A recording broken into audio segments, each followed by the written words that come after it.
भारत सरकार ने लोकसभा में जवाब दिया और उस जवाब में मानगढ़ धाम को एक तरीके से तिरस्कार करने का काम किया।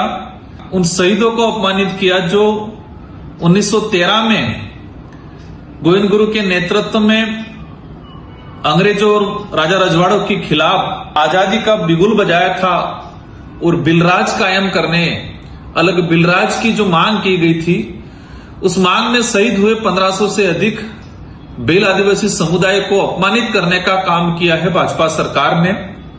राजस्थान, मध्य प्रदेश, गुजरात और महाराष्ट्र का केंद्र बिंदु और भील आदिवासी समुदाय का सबसे बड़ा शहादत स्थल मानगढ़ धाम एक बार फिर देश की राजनीति के केंद्र में है। लोकसभा में केंद्र सरकार द्वारा मानगढ़ धाम को राष्ट्रीय स्मारक घोषित न करने के लिखित जवाब के बाद भारत आदिवासी पार्टी के सांसद राजकुमार रोत ने केंद्र सरकार पर बड़ा हमला बोला है। सांसद रोत ने सरकार के इस रुख को 1500 से अधिक आदिवासी शहीदों का अपमान करार दिया है। आइए तथ्यों के आधार पर समझते हैं कि सांसद राजकुमार रोत ने क्या गंभीर आरोप लगाए हैं और इस पूरे मामले का राजनीतिक व ऐतिहासिक संदर्भ क्या है। सबसे पहले बात करते हैं सांसद राजकुमार रोत के मुख्य आरोपों की। संसद में आए केंद्र सरकार के जवाब पर प्रतिक्रिया देते हुए राजकुमार रोत ने कहा कि सरकार ये तर्क दे रही है कि मानगढ़ धाम अपनी पुरातात्विक प्रामाणिकता और अखंडता को बनाए नहीं रखता।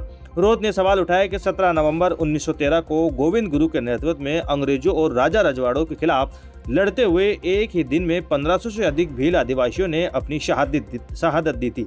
क्या सरकार अब उस शहादत का पुरातात्विक सबूत मांग रही है?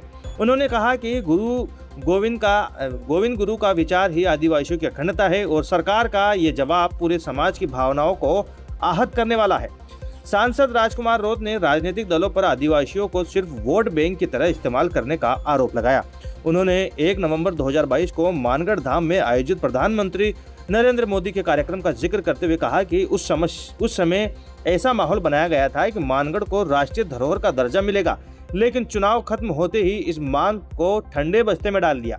इसके साथ ही रोत ने उदयपुर से बीजेपी सांसद मन्नालाल रावत पर भी निशाना साधा। उन्होंने आरोप लगाया कि कक्षा 9वीं की पाठ्य पुस्तक से गोविंद गुरु, मानगढ़ के इतिहास और भील राज की मुहिम से जुड़े अंशों को हटाने के लिए पत्र लिखा गया था, जो आदिवासी इतिहास को मिटाने की कोशिश है। अपने बयान के अंत में सांसद राजकुमार रोत ने भारतीय जनता पार्टी से सार्वजनिक रूप से माफी मांगने की मांग की है। उन्होंने कहा कि जब भी आदिवासियों के अधिकारों और उनकी धरोहर के संरक्षण की बात आती है तो सरकार पीछे हट जाती है।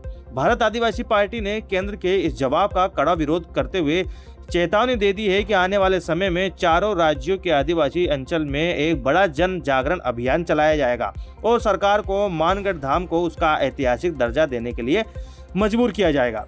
तो ये थी मानगढ़ धाम को लेकर संसद के जवाब और बीजेपी सांसद राजकुमार रोत के तीखे बयानों की विस्तृत रिपोर्ट। एक तरफ जहां केंद्र सरकार पुरातात्विक नियमों के तहत अपना पक्ष रख रही है, तो दूसरी तरफ आदिवासी जनप्रतिनिधि इसे आस्था, शहादत और अस्मिता का मुद्दा बनाकर सरकार को घेर रही है। आने वाले समय में ये मुद्दा अंचल की राजनीति को कितना प्रभावित करेगा, ये तो वक्त ही बताएगा।